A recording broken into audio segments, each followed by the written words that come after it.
За мен е удоволствие да покана и нашият лидер господин Борисов, госпожа Моника Панайотова, председателя на Младежки ГЕРБ, и господин Цветан Цветанов, заместник председателя на Политическа партия ГЕРБ, и господин Иван Портнев, кмет на град Варна.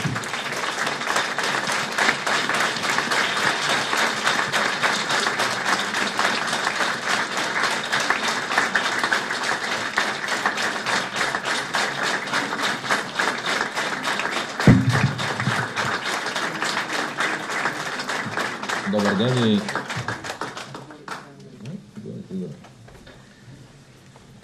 Може би вече толкова сме наплашени от спекулациите, че аз днес се запознах с госпожа Коларова. Просто се опитвам да ни направя лоша услуга, защото всеки, който ни каже добър ден, след това бива бичуван в медиите. Да благодаря на Хан Зайдел за помощта от години наред, която има към нашата партия.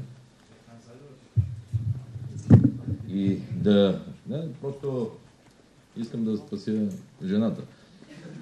И Хан Зайдел е тази организация, фондацията Хан Зайдел, която плаща хонорара на госпожа Коларова да е тук. Право уточнението, защото живеем в действително диктаторско време.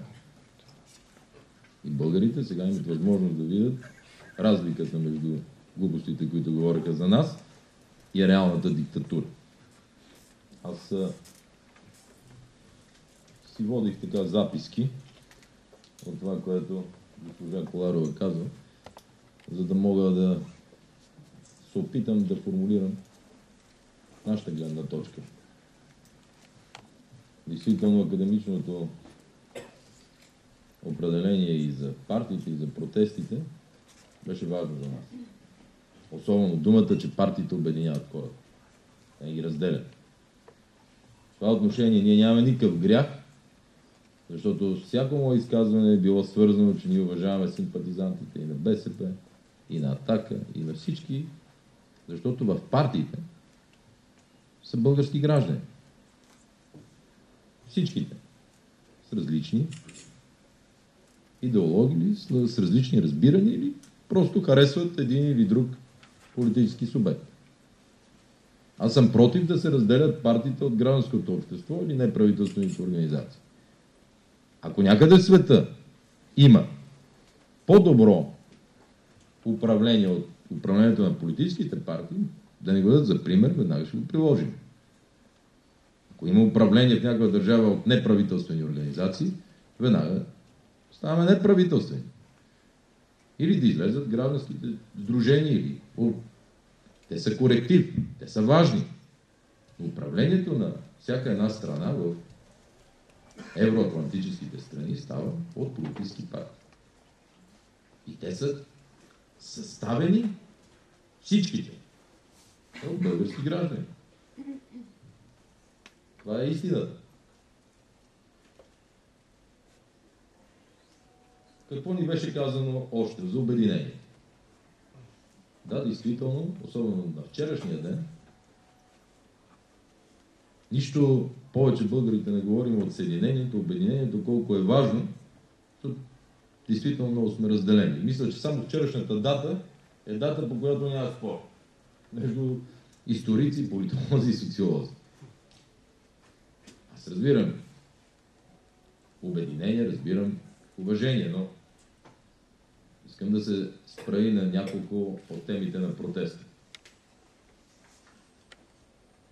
Безспорен факт е, че много симпатизанти на ГЕРБ от първия ден участват в протести. Това е нормално. Винаги съм бил против автобусите. Автобусите трябва да се ползват, когато партията има конгрес, конференция, семинар. Това е естествен начин да се превозва. Действително, може би, но това е много важен детайл, вие да го знаете. Предишния ден дойдоха от протестна мрежа из 15 човека, които не ги познавам. Централа. Дойдоха и казаха, моля ви се, помогнете ни за утре, защото да дойдат повече хора.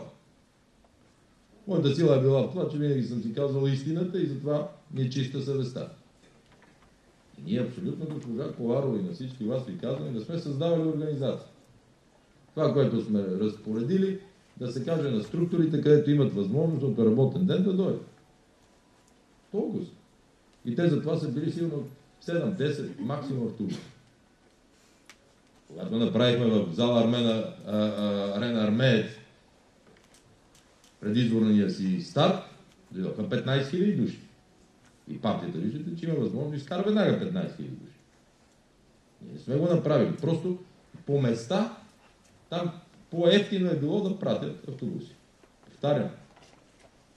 То е направено веднъж поради поисканата от наша помощ. Второ, видяхте и двойния аршин, по който се съди. Уважаеми от мен господин Местан, когато Башев, Корнелия, Станишев, Миков им бяха вкарали една клакьорска група да им ръкопляска по време на приемането на бюджета, това беше нещо нормално. Кое е нормалното? На управляващи да правят протест в защита. То думите дори се разминават. И тогава госпожа Коларова излезе Кутев и каза на Цветанов, ние поне при едните протестиращи могат да отидем. Вие при никой. Все едно ние сме изолирани. Първата политическа сила. Видяхте колко е лесно. Това да се направи.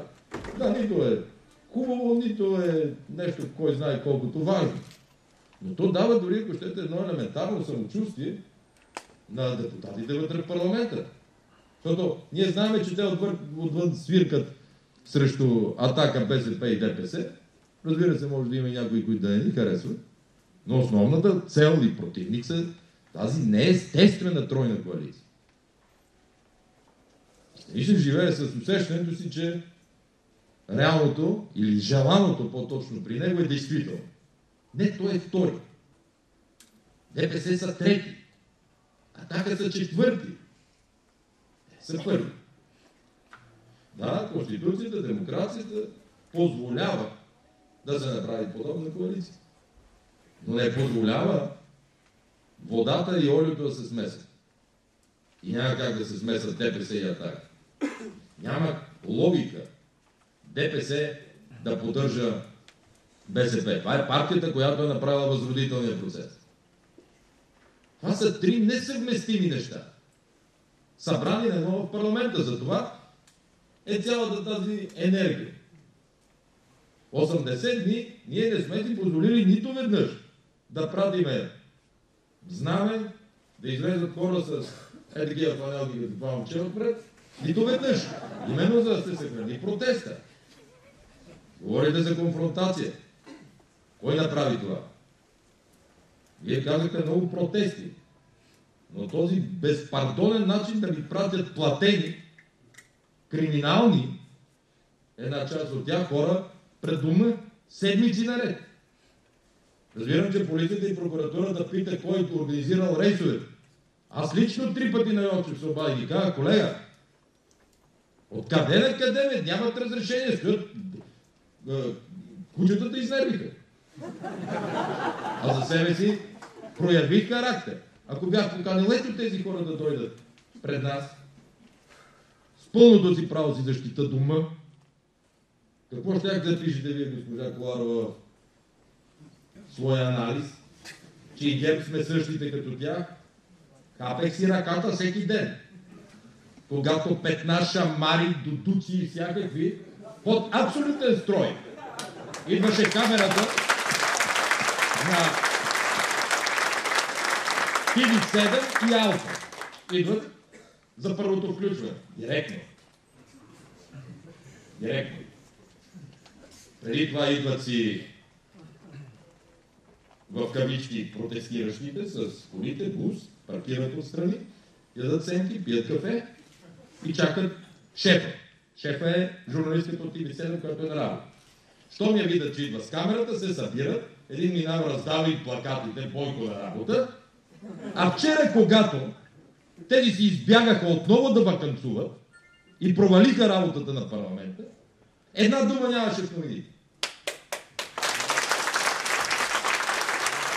ГЕРБ излезе от парламента именно в подкрепа и да покаже на протестиращите, че абсолютно подкрепяме тяхните действия. Не, че ни е мързял. 15 години нямам починен ден. Сутрин Бойче на работа. Тези мързелици, които бяха цяло лято по почивки. Вие не казахте нищо в анализа за това. Това не е ли веднага опит да се направи гражданска война? Ами аз ако бях поискал помощ от партията, от младите и здрави, кои хора млади, какво ще се случи пред нас? Седмици наред. Излезат, извикат, спират, нали свършва. Седат си. 1 час. И идва следващото включване. Щом излезе тази с микрофона, пак всички стават, застават и почват. Бойче, на работа. Свършват предаването, минава един, раздава пари. Аз викам, Йончев, те им раздават пари. Някакви хора си дават пари, сега, какво да направят? А вчера викат да питат нашите рейсове там. 5 рейса или колко са, кой ги е платил и кой ги организира. Това е двоен аршин. Това е двоен аршин. И мълчание пълно. Представете ли си, ние докато бяхме на управление, да прата пред Станишев Моника, като излиза с децата, 50 души да му викат така. Не диктатор, виждате да ме сатанизирате. На тая всичко им е позволено. Няма реакция. Защото са узурпирали всичко. И вие казахте, много вини. Но кое по-непрозрачно има от това? Вече втори път в България. Ако се приеме, че премиера е ръководителя на държавата, оперативният ръководител, и носи цялата отговорност, за втори път се подменя това. Преди бяха Първанов, Царя и Доган. Станишев беше подизпълнител като премиер. Сега Местан и Станишев, а Орешарски е подизпълнител. С една дума, оперативната фигура на държавата, този, който трябва да поеме и не случайно във всяка криза, във всяко действие, решителност и отговорност. Не случайно лидерите на всяка партия. Ако Меркел спечели, става канцлер, ако не спечели, става другия лидер. Защото той трябва да носи политическата отговорност. Що за измекярска работа е това? Орешарски премиер и преди да вземе едно решение, трябва да се обади на 10 души да ги пита, може ли? По-голяма непрозрачност. По-голяма. Аз се чудя той с кой достоинство го прави, само ти викат премиери. По-добре да ти викат друго нещо. В случая, това е видно, непрозрачно и неправилно управление. И не случайно Станишев сутрин като стане, му задава задача да се вдигнат днеска пенсиите и заплати. Жертви го даде, но това бъде крайно, да. Се 4 години. Станишев излиза и казва, незабавно данъците трябва да се променят, ние сме лява партия. Аз вика, да, разбира се, ще направим това в края на дата. И вие Станишев вика, да се смъкнат цените на тока и парно.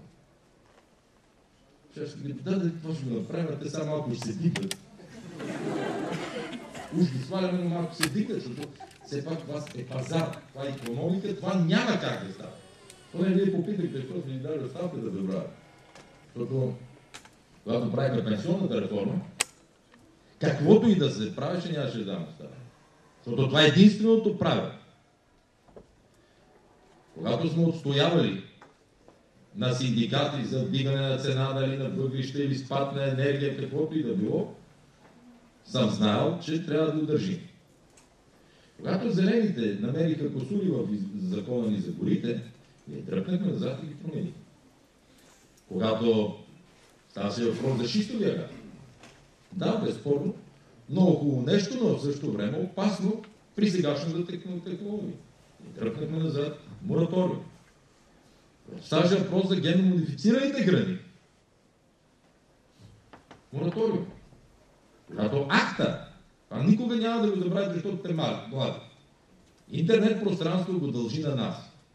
Европейската комисия имаше друго решение. И бяхме първите, които върнахме зад и казахме не, няма да бъде така.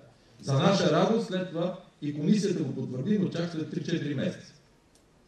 Виждате ли колко неща ние като партия сме отвоювали и сме се съобразили с даден протест, когато има нужда, и в същото време, в февруари месец, същите тези организирани групи се възползваха от това, че цената на тока абсолютно ще няма как да не се дигне.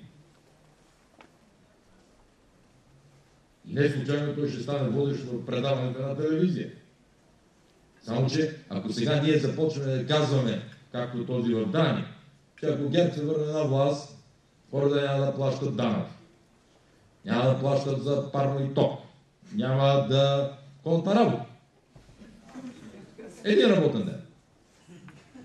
И те се намерят хора да кажат, това не е лошо. Но после трябва да сложа друг премиер. И сутрин казвам, чакай, какво става, защо вие не ги правите те работа? Да, след 4 години ще го направим.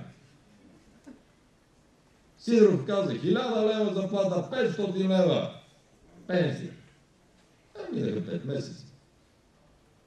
И никой няма да стане. Но маса хора му се подлъгаха. Факт. Станишев казва, от първия ден почвам да строят Белене. За 4-ти път го казва. Официално. Никой няма да почне да я строи. Обаче хората вярват на тази лъжа. И тези хора сега, аз мога да съм заложа, че Станишев никога няма да получи разрешението от ДПС да строи Белене. И няма да го подпише. И така симпатизантите на БСП, които уважавам, искам да бъдат насилвани по този начин, за да разберат на какво са се съгласили. Само за да може Станишев да е господар. Това е. И разбира се, че това са пагубни процеси, които течат в обществото. Защото не премиера е този, който взима решение. Взимат и други хора, за тях стоят икономически кръгове. Но комунистите нямат равни. Своите пороци да ги прехвърлят на други. Нямат равни. Кой създаде монополи? Ние сме последните 3 години и половина. Откъде дойдоха тези? И да седнат и да си обяснат. Но те са толкова нагли, че излизат и казват. Дори за зелената енергия. Те приеха закона и то с много тежък конфликт и с много голямо престъпление дори да. С 5 години смени разлика в закона. Но да не ви губа времето, прочетете го, много интересно. Или Корнезов да им казва, няма работа да правим. Ще ни се смеят утре, сериозен човек. Той. Въпреки всичко го правят. Искам да ги скара, че ГЕРБ е виновен. Не е виновен. ГЕРБ е направил поне 10 неща, с които мога да се гордее. И последното от тях е инфраструктурата. Изброих вече 6-7. И най-вече с това, че когато трябваше да излъжаме хората, че ще им свалиме, не може да свалиме цената на тока. Ще задължиме НЕКС още 300-400 милиона до юли месец и щяхме да свалиме цената на тока. И никой не сме си позволява да лъжиме хората. И не може и сега да ги излъжем. Енергийната система е подложена за тези 20 години овчарово управление на енергийната система. БСП винаги е владела енергията. И всички кадри са минали през тях. Искам да изкажа, че ние за 3 години и половина сме създали проблем. Не, проблема го създаде Белене с над 1,5 милиарда и Цанков камък 1 милиард. Това е простичко ясно. Разбира се, в демокрацията, госпожа Коларова, трябва да има лидери с достоинство, чест и когато усетят, че напрежението в обществото е такова, да дадат оставка, да предизвикат избори и вече народа, когато каже и който каже да ги управлява. Вие сама казахте, че ние сме почти изпълнили. Да, с 2 месеца мандата не можахме да го изпълним, но близо 4 години. Това беше на първата или втората година, да. Няма смисъл да изнервиш обществото и да го вкараш в подобен неработещ режим, защото сега нито администрация работи, нито общини, нито държава. Ако тук кмета на Варна ми каже какво писмо му отпратил Чубанов, аз не се очудвам, че го е пратил, защото той, като го гледам и го слушам, не знам как може да го направя. Относно тук автобусите за градския транспорт. Няма смисъл за 2 месеца. И така казвам. И всички останали протести, ние или сме държали както за пенсионната реформа до край, или съответно сме се съобразявали с исканията на хората. И сме си носили и си носиме цялата политическа отговорност. Ето сега има избори в Гърм.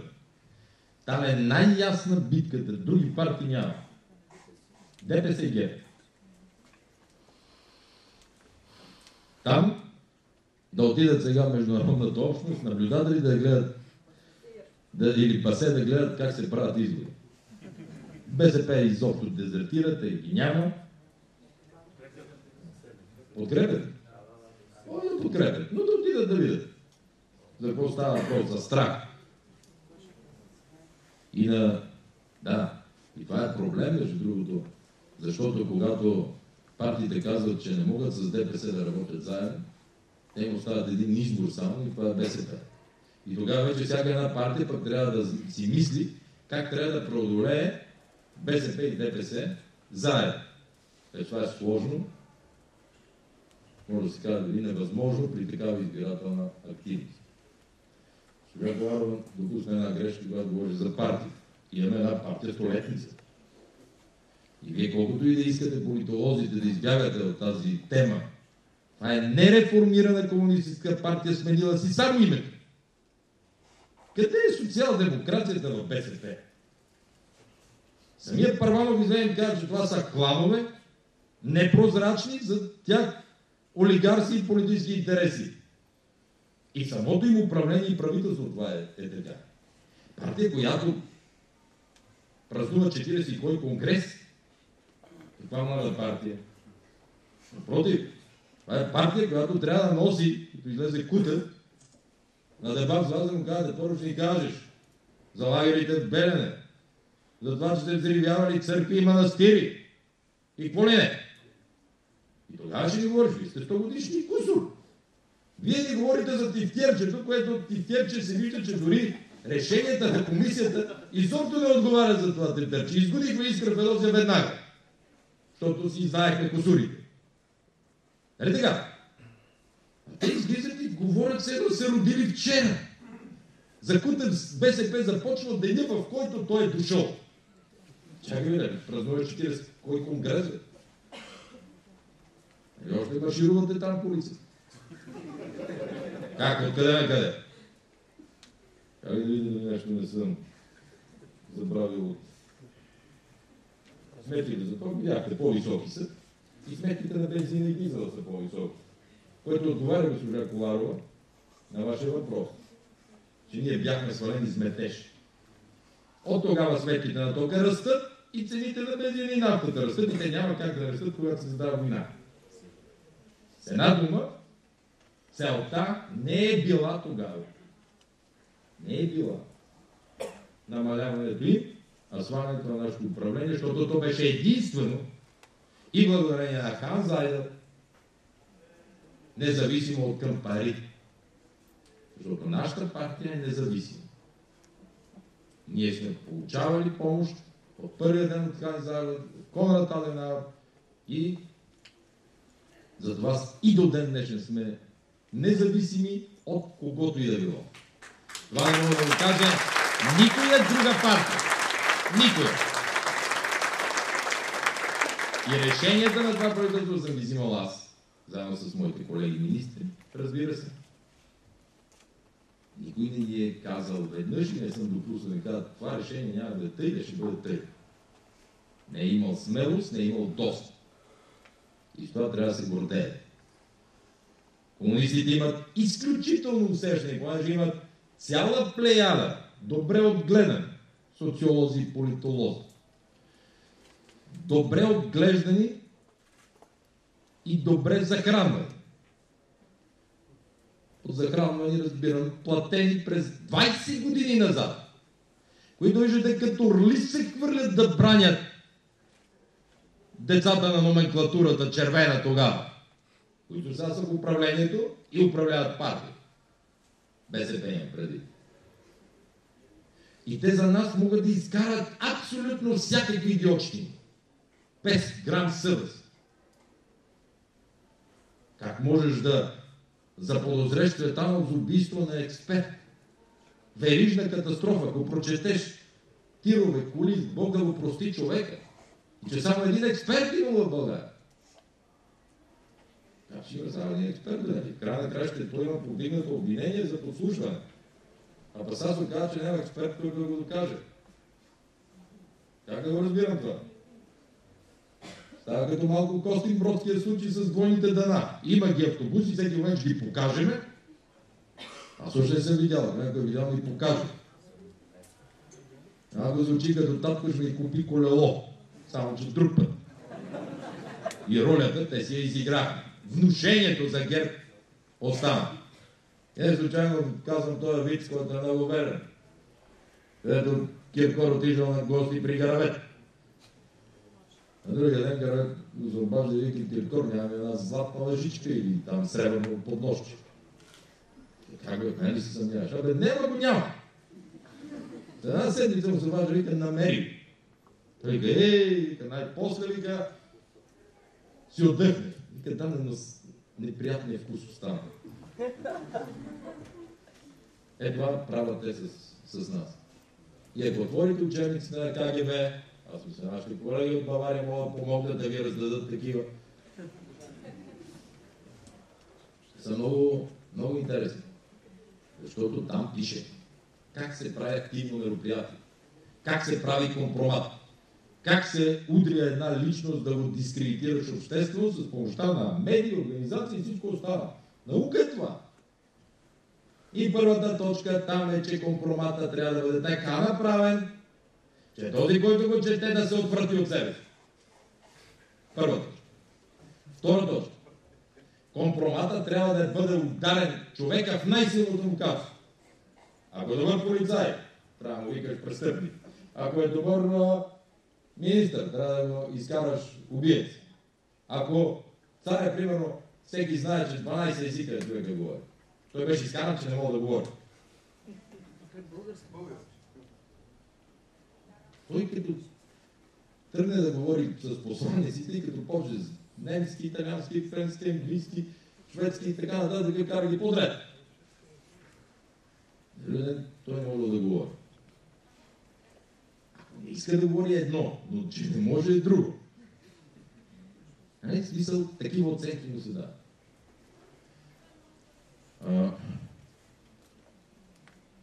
Чакат ГЕРБ да се разпадне. Зачера един депутат от ДПС ми покаже един жест, госпожа Коларова, наподобяващ така ръка. Депутат, който действително го обърна с кръстара обратно.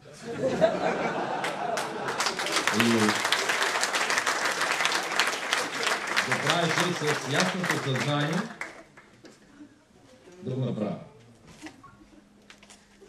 Много съм горд със себе. Много съм горд със себе. С търпението си и с начина, че вече на 3-4 пъти успявам да не отговарям на провокация. Който като млад член на ГЕРБ, от младежкия ГЕРБ, значи, че се учим и ние. Аз искам да ви кажа, сигурно ще има още въпроси, аз благодаря, че госпожа Коларова остана. Към нея и към нас, ако можем да отговорим по теми. Но много е важно да слушате и да чувате. Това е безценно, като ми се дава възможност подобни хора и други лектори, които ще поканим, може да ги слушате. Младостта е безценно качество. Безценно. Енергия, сила, смелост, безумие на момент. Но съжаление тя не се връща. Не случайно в древна Гърция се казали до 40 години човек няма да игра. 40 години нататък да почва жизнения опит и госпожа Колева може много да ви говори по тази тема. И ГЕРБ трябва да съчетае силата, действително, и дразновението на младостта с опита на хората, които са били в управление. За наше съжаление, госпожа Коларова, аз така остарях на 23 години, когато станах национален треньор, станах треньор на клуба си там по карате и всички почнаха да викат тренери какво да правим. Тогава остарях. Министрите, които бяха, остаряха на по 33-4 години. Вече са стари на фона на хилядите членове млади на ГЕРБ, които излизат. Но пък те вече имат много опит и от грешките си изключително, и от направа. Защото това, което направи ГЕРБ и построи, за 3 години и половина не е строено, не може да се измери с 20 годишно строителство преди и гарантирам, че ако не се върнем ние, като партия, тук имам голяма забележка към варненското общество. Ако аз бях от Варна и министър на икономиката и министър на строителството, те са толкова известни министрите, че не им знам имената. Да, не, тя смени Циклава. Сега жълтичко. Свежи тонове. Ако аз съм варненец и някой излезе и ми каже, че Хемус ще бъде строена не с европейски пари, сиреч само с 20% от моите данъци, и ще ми сложат бариера с публично-частно партньорство, всяко качване на магистралата да плащам пари, варненеца. За разлика от бургазлията, който се вози по безплатните магистрали, построени от ГЕРБ. Тя какво и да искам да я бия с камъни. Ако бях от Варна. Варненци не разбраха какво им каза тя. Вас ви осъждат да сте много далече зад Бургас. Защото знам, че двата града се конкурират. И след второ управление на ГЕРБ, искам да дам пример и с това свършвам.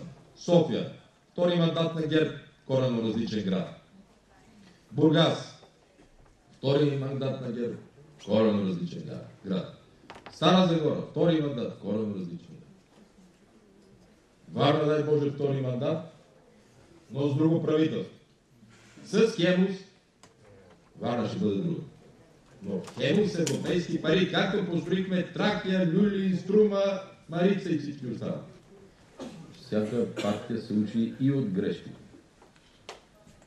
За радост, това е поправимо. За радост, независимо от това колко една партия малка или голяма, в център дясно, те за всички са важни. Всеки глас, всеки човек, всеки експерт.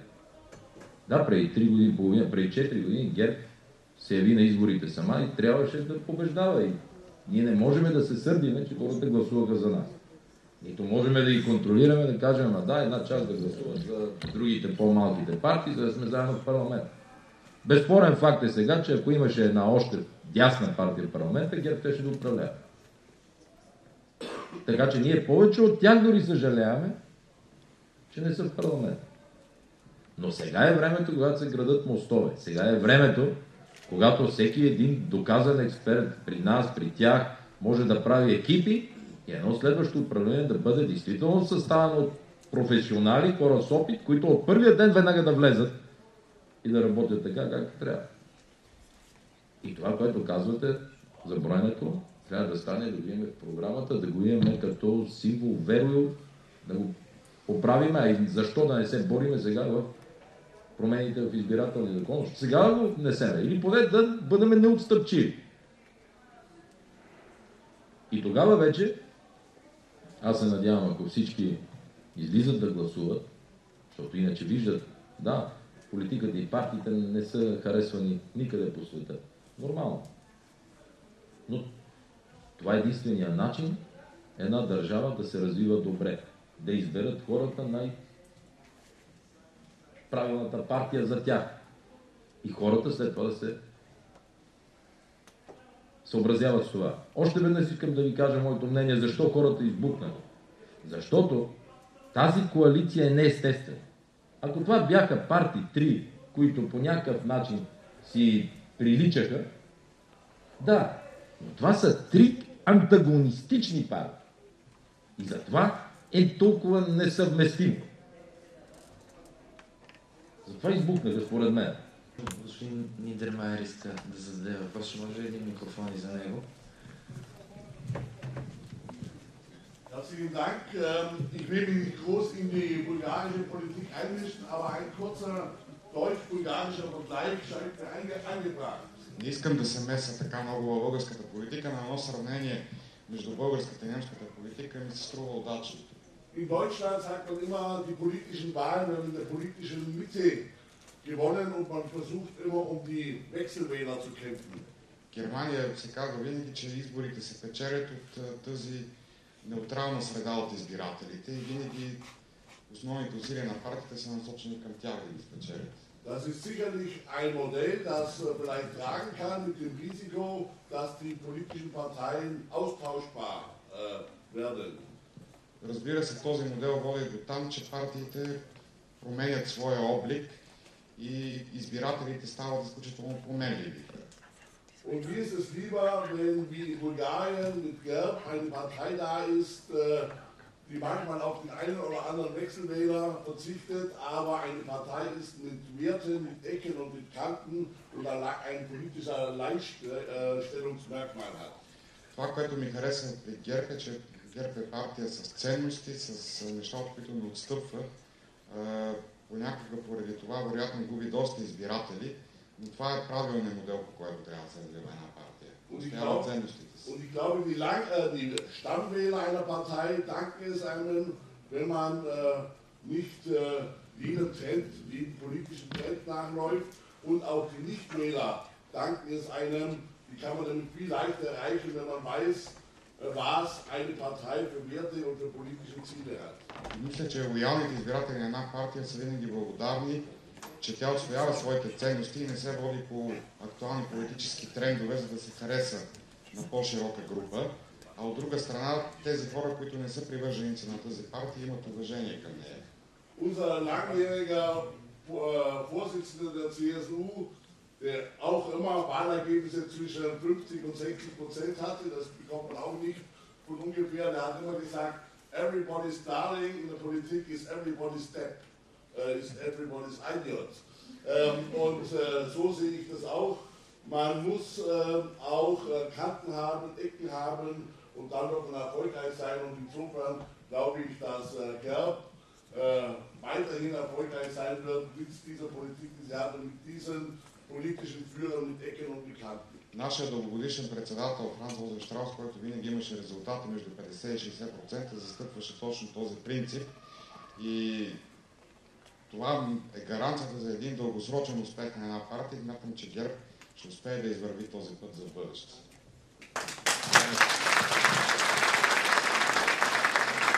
Смятате ли, че при евентуални нови избори, както всички партии са събрали срещу ГЕРБ, ние при един разговор с десни партии бихме били подведени и нашата независимост бихме загубили тази независимост, ако имаме такъв партньор. И правейки някакви малки компромиси, в последствие биха ни подведени. Благодаря. Затова винаги сме казвали, че ГЕРБ управлява сама. Няма по-добро управление от еднопартийното. След избори демократични, не ме разберете грешно. Защото, виждате, госпожа Коларага, защо ти не прие този закон, на Фидосиева го спря? Ние цъкаме и викаме, хапаме си ръката. Факт. Вината си е наша. Не мога да прехвърлиме на никой. Щеше да е много хубаво, ако Дянков ни беше коалиционен партньор. Да кажем, сега коалиционният партньор искаше тази финансова, нали? Обаче цялата вина, дали е Дянков, дали е Найденов, дали е Фидосиева, всичко идва при мен. Нали така? И лошото, и магистралата си е при мен, и метрото, и Дунав мост, но и тефтерчето пак идва при мен. Когато има партии с традиции, дори виждате в Германия, Австрия, в много моменти правят широка коалиция. Леви и десни. И сега пак се задава така. Само, че те там са толкова ясно структурирани фронтовите линии, че за техния избирател това дори не е проблем. Защото вие видяхте и в дебата ония ден, надявам се сте го гледали, на канцлера с претендента. И видяхте и медиите как го отразиха. Единият бил много уверен, а другият много стабилен. Представете си тук в дебатите какво се пише и как се говори. Това беше оценката. Единият добър, другият стабилен. Немското общество е подготвено. Която и партия да дойде, за германци нищо лошо няма да се случи. Докато ние, излизам аз и казвам, мафиотите от БСП дойдат ли, държавата заминава. Излиза Станишев и вика, групировката ГЕРБ дойде ли, държавата заминава. Ние с отношението си към партиите, ама той Станишев, като дойде да ви види, сега къде сте тук, никой няма как групировка. Може би и там аз ако отида в БСП, също няма как мафиотите от БСП. Но вече до такава степен политическите лидери сме нецензурирани от самите себе си, когато произнасяме определени или епитети за другите, че правиме невъзможен дори диалога след това. Това е, не знам дали госпожа Коларова ще го потвърди, за мен е много голям проблем. Много голям проблем за бъдещето. И виждате дебат между двамата основни претенденти в Германия.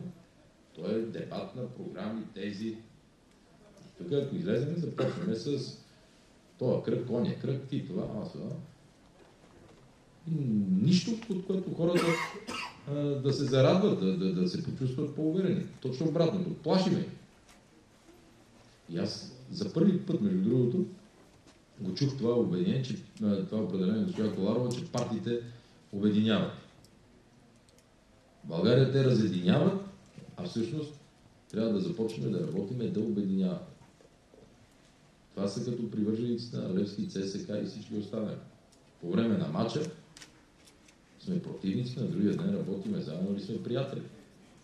Това трябва да бъде разбирането и за изборите, разбирането и, но това трябват партии и аз. Нали не си давате илюзиорна сметка, че Хан Зайдел харчи пари за вас, тук така, нали, да ви докара на море. И ние сме работили тези години, моля, или още не сте стигнали до плажа, надявам се да стигне. Както и аз, разбира се. Това е много важно. Те искат да произведат. Затова немеца е немец в Европа. Той всеки детайл го взима, прави го инженера. Не случайно Штутгарт казват, нали, град на мотора, мотори. И Байерше моторверги. Всеки детайл го изпитва. А какъв е детайл на една партия, ръководство? И почват всеки един от вас. Явно сме за закъснели за моделирането, но всички останали един по един обучават, правят, гледат, защото след някоя друга година, как ми дигнете паметник, следвате така, тие ще дойдете. И те вече тогава няма да се чудат за България какво ще стане и какво ще се случи, защото от другата страна социалистите готвят така. Немските социалисти, немските либерали. Те подготвят новата политическа класа.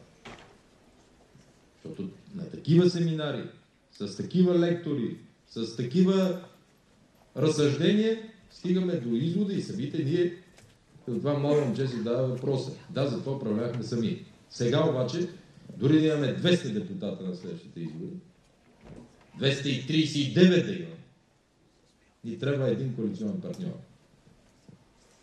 Друго е време. Казваш, ние сме в изолация. Ама аз не искам да не съм в изолация от тези три партии в парламента. Нямаме проблем да се сдобриме като ръководство. Но това е пагубно за вас, пагубно за нашата кауза, за нашите идеи, за нашите приятели. И аз съм убеден, че и партиите в Реформаторския блок също и си зададат въпроси помежду си. Примерно, защо уважаемия господин Даниел Вълчев или госпожа Кунева са по-приемливи, отколкото Лили Павлова или Деси или Влади Горанов или Томислав Дончев. По-малко десни, по-малко успели, по-стари, по-малко знаещи или можещи. Но това е проблем на техните си юнаки партийни събрания.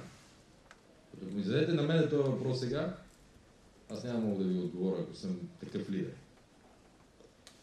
И ме питате вие, примерно от ДСБ, и ме питате защо вие избирате господин Даниел Вълчев, а не, примерно, Влади Горанов. Защо? Защото е бил 8 години вице-премиер на господин Станишев или еврокомисар на левицата. Това ли е по-десен и по-приемлив за нас? В същото време, ако тръгнем да си задаваме такива въпроси, това е златното време, идеалният сценарий за БСП. Това е идеалното за тях. И затова, както виждаш, дори Цветанов, който така го сърби езика най-много, само говори за колко е важно в дясно, в центъра, да думичка да смее да кажа. И всички разбира се от това. Или хубаво, или не се коментира. Защото на нас те са ни много важни. Точно заради това, което казваш. Тяхната култура ще покаже или нашата, дали можем да работим и в коалиция, ако се стигне, повтарям, след избори един ден за подобно нещо. Но това е единственото логично, което би могло да се случи, за да победиме тази тройна коалиция. Ако искаме, ако не искаме, това е, повтарям, споровете между нас и враждата правят тази коалиция вече. В момента, в който започваме с Реформаторския блок, но в същото време мога да отговоря. Да, но госпожа Кунева беше европейски човек, бъде еврокомисар, с много опит. Затова да избира. Преди да кажа Даниел Вълчев, да, вярно каза на учителите, че седянка, но и Милена ще каже, той не беше лош министър, нали да? Направил е добри неща в тази област. Сиреч, ние ще се стараем да търсиме доброто от тях. Аз за господин Костов мога да говоря с дни. Че в същото време ние ще търсиме да кажем, да, тежко време, добър политик, анализатор. Ще търсиме доброто да кажем. Защото за всеки от вас има и хубаво и лошо, не? Само аз съм идеален. Това е... Аз, когато Ларова вдъхна съм, критично съм се. Прекрасен. Все пак да има малко шега и малко настроение, защото все пак и събота. Трябва да се усмихваме. Затова трябва да сме в тази посока да мислим. И така да действаме. Лесно е да плюеш. Гадно е да лижеш просто. Затова сега ние не плюваме никога. Имаме си основен враг. БСП е нашия противник. И това ръководство, не симпатизант. Да са им живи и здрави. Сигурно има много хубави сред тях. И добри хора. Това ръководство е наш противник. И няма шанс с него да се разбира. България няма, за съжаление казвам, защото начин да се направи коалиция подобна. Защото сме много различни. Много. То в програмите си, в отстояването на принцип. Помниш, Станишев казваше, вдигаме данъците. Не помня. Защото социална политика, Влади Горанов ще ви каже, че с 10% после данък не се прави. Този данък е много добър за бизнеса, много тежък за социалните програми. Не случайно в Германия данъците са 60 и няколко процента, ако не се лъжат. Ала. Колко?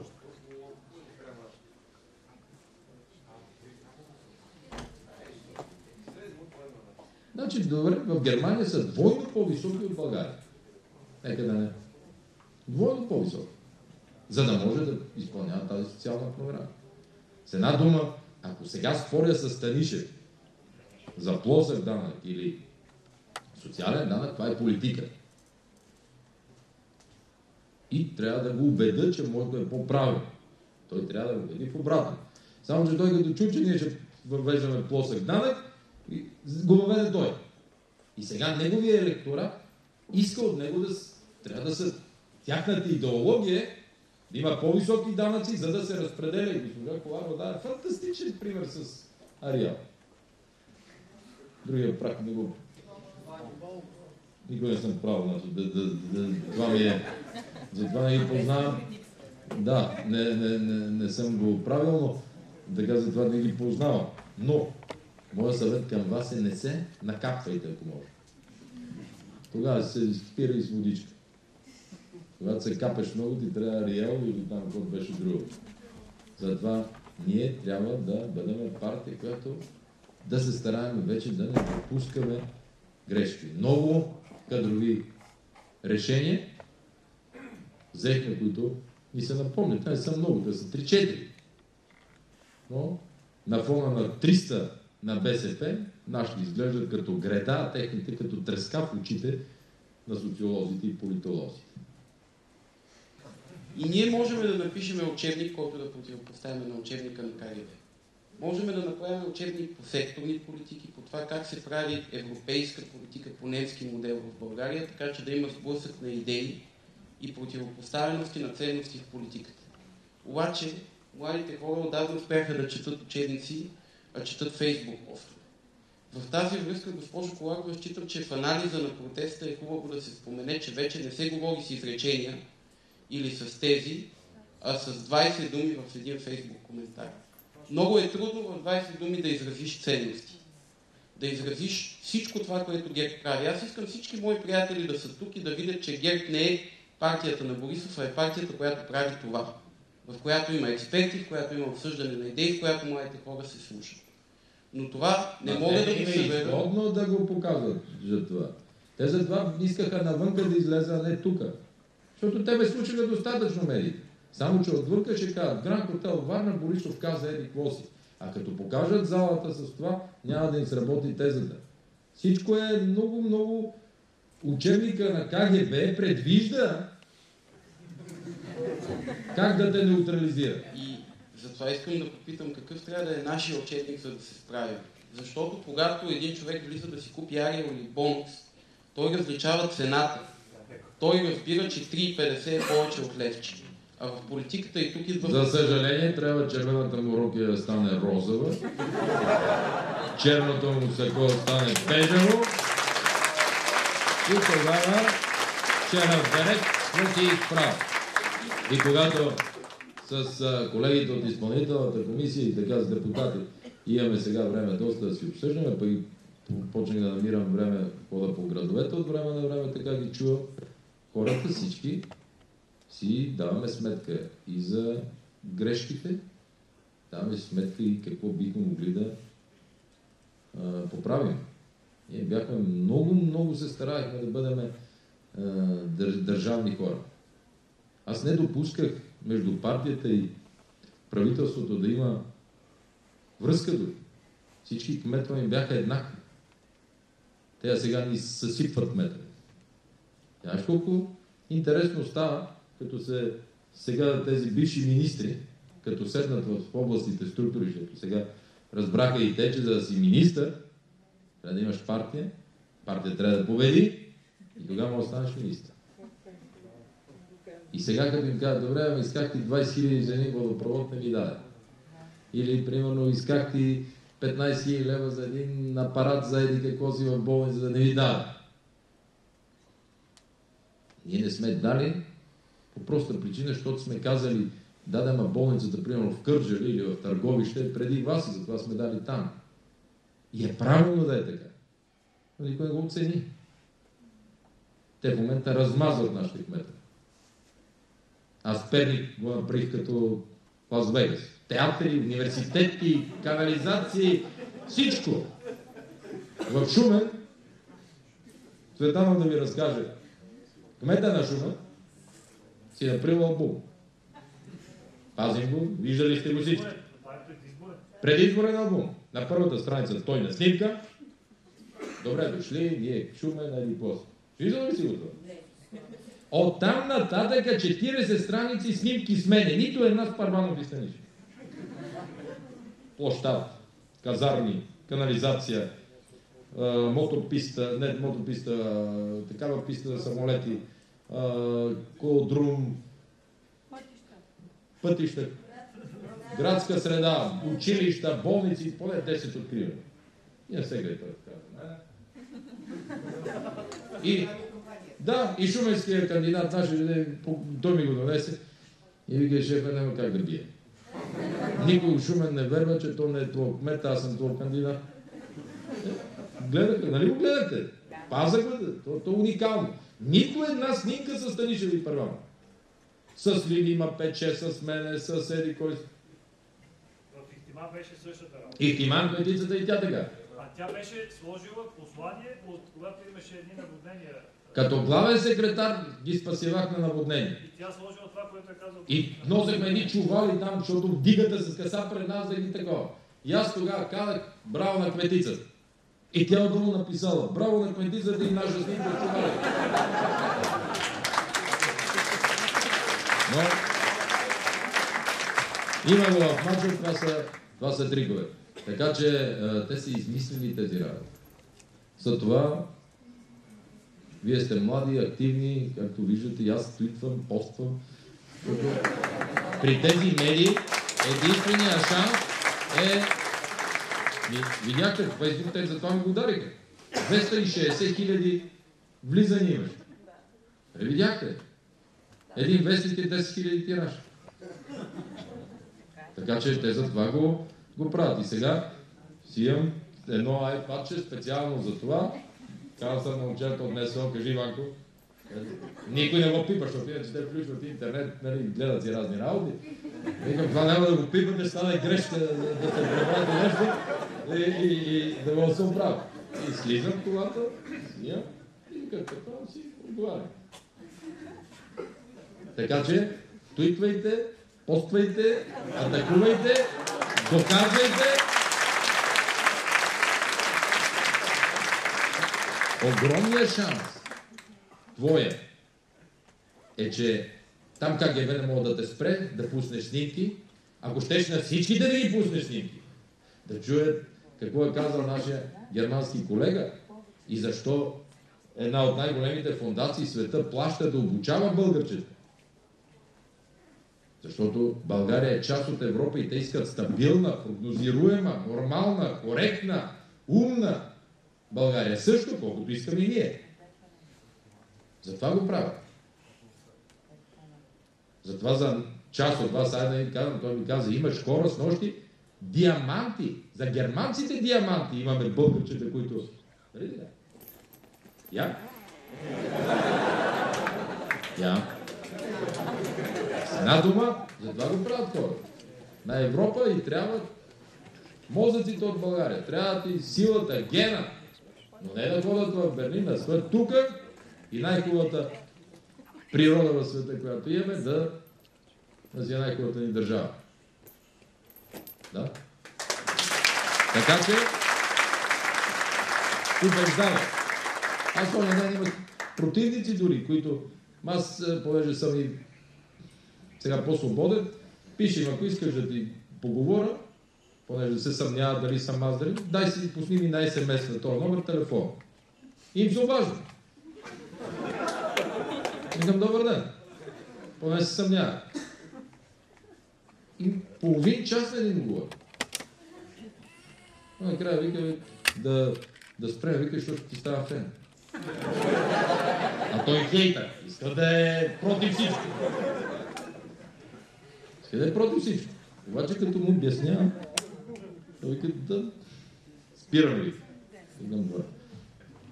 Така че това и за това вие трябва да го правите.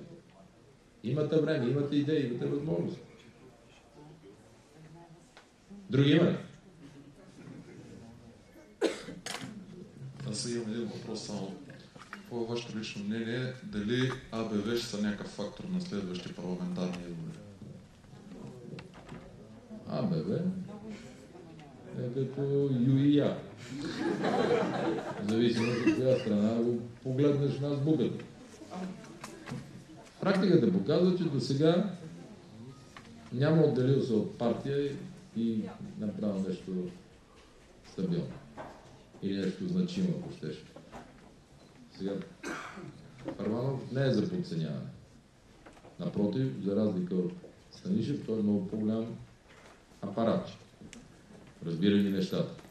Неговият проблем беше, че той не очакваше, защото Станишев по принцип е мързелив, че ще се научи и така добре, че със същите средства ще успее да овладее партия, структури и буквално да ги изпъди. Защото той изпъди всички. Първанов и Овчаров и Петков. На практика ги извади навън. Никой не очакваше от Станишев това нещо. Все пак Първанов го водеше така за екичката, седи тук, днеска си лидер, утре няма да си. Не беше никой в партията. Само, че след това така да направи, че им я взе. И сега, според мен, Първанов ще направи опит да си върне партията. Според мен няма да успее. А подобен друг субект вдясно можеше да се случи. Но в БСП, според мен, не. Защото самия електорат, там самите симпатизанти са дисциплинирани, ги води емоцията от младостта, голямата част. А младите пък това е един прекрасен начин да направят кариера. Защото и при тях има огромни възможности. И те, които не стават за ГЕРБ, отиват БСП. Това са им младите хора.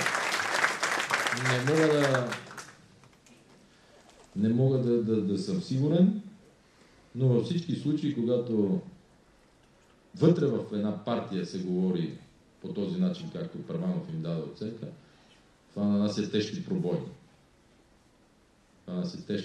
И затова, както госпожа Коларова каза, се структурира баста.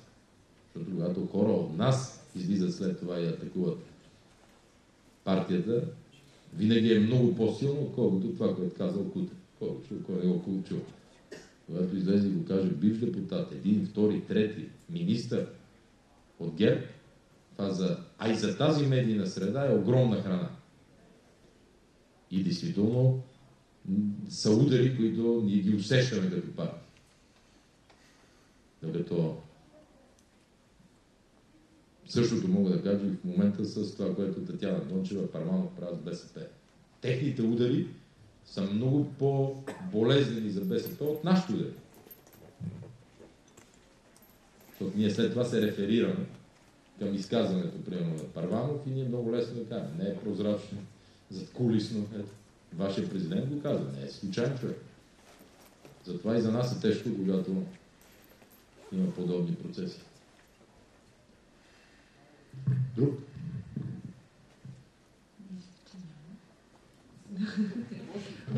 Не ви насилвам да ме питаш. Питаме за последно. Беше първи набързо. Ако предположим, че Първанов се дойде в БСП и това съвсем искрено, ако може да отговорите, дали не би било добро бъдеще за България ГЕРБ да работи с едни нови хора и това да приключи надиграването 4 години? БСП, примерно, после десно и така и смятам. Така е направена компартията на време. Отечествения фронт първо, после леко едни затвора, едни избити, остават едно казионно БЗНС, за да има коалиционен партньор БКП, узурпират цялата власт и това е пътя към режим. Впоследствие казвам, че дори това толкова тежко разединение в страната в момента, според мен е по-добре да е така, но да са ясни фронтовете, отколкото мъгляви коалиции или както беше в София, синьо-червена мъгла преди да дойдем ние. Сядат там Орешарски, този Овчаров и Софиянски, парцелират, действат около тех Орешарски, тогава Бобева. Виждате ли как сега постепенно тези кадри от тогава, от тези времена на синьо-червената мъгла, отново са в момента в управление. Ли ги виждате? Няма. Бъдещето е вие. След 4-5 години постепенно си избистри водата. Така че сега учете, спортувайте и се забавлявайте. Най-тежкият проблем за България е демография. И ви поставям тази задача. Трябва да правим избори, обаче. Има баланс между бремени и работари, защото трябва да... Тук имаме бремени, ама имаме и едни, които минават 30 години и биологичните часовници цъкат. И тук сега ще предложа на изпълнителната комисия и броя на децата ще влезе в характеристиката за издигане в кариерата. Да давате пример. Иначе само партия, времето минава. И вие също. По едно, по това, не. Цветанов. Да? Кажи.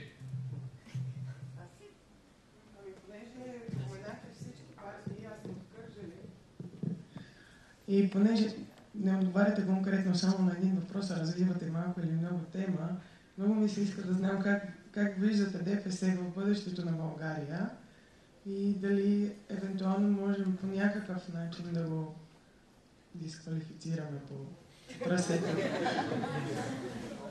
Благодаря.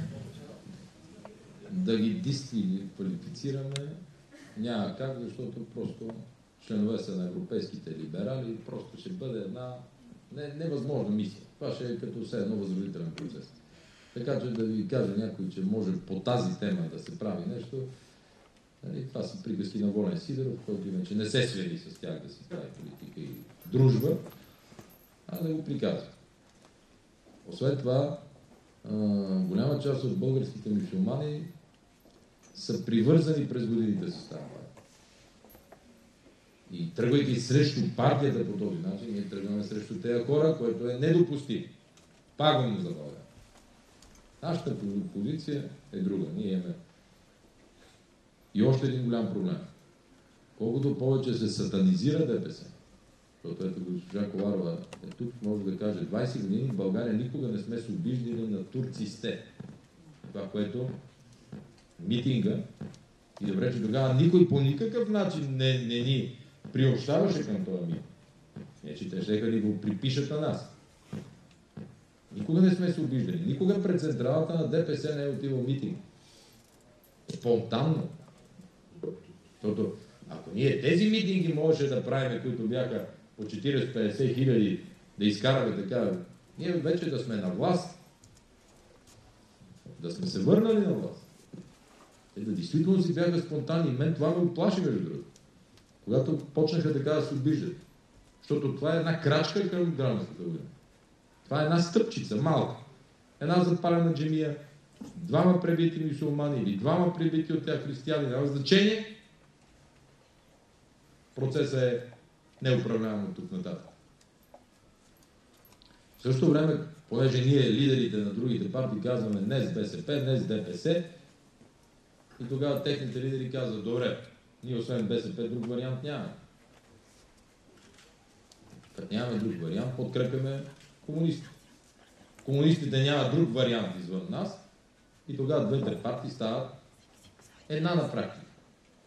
Защо ГЕРБ няма град да не е спечелил, с изключение на кметските избори в смесените райони? Дърговище, Разград, Шумен. Защо според вас? Защото БСП там е трета политическа сила. Те предварително създали властта на коалиционния си партньор, а пък те им отстъпват на другите места техните гласове. Навсякъде сме били. Когато е голям градът, лесно се побеждава смисъл, защото много хора. А там, където трябва 50, 100, 1000 гласа разлика, като се договорят БСП и ДПС и стават една партия. И това е проблем на център-дясно партия. Или трябва да се търси вариант да се говори с ДПС, да се търси и там някакъв начин да участват във властта.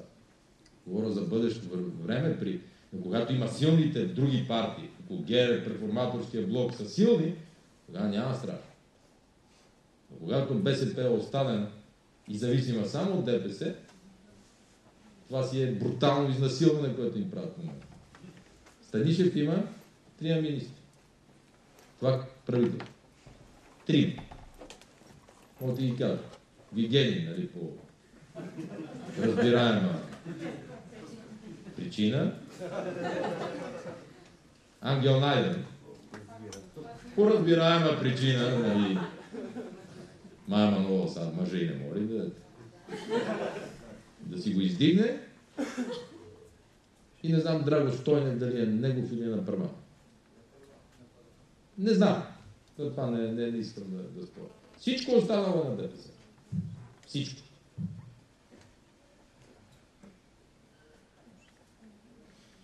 Едно решение сме решили много да кажем. Без да пита, защото не му казват ние и да сме опозиция за ДПС не е страшно. Вие падате. Станишев е като марионетка. И вече като му сведат задачите на Станишев, нищо се прави на голям началник, той се обажда на Орешарски, не да виж какво. А вече не знам дали той му се обажда на Орешарски или вече директно да си го управляват от ДПС. Така че имаше една хубава приказка. Първо да се разделиме, а после се обедиме. Нека да всеки да се знае кой е, а после ще видим какво ще е. Ние сме доказали, за разлика от другите партии, че не влизаме в безпринципни коалиции.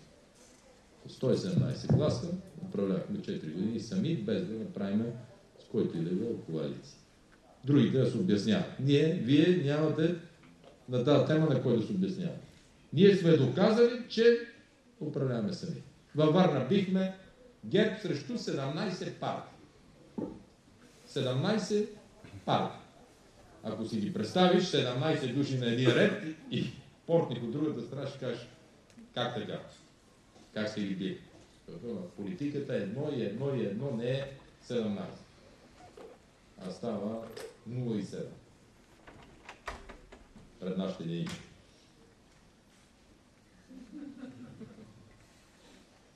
Айде.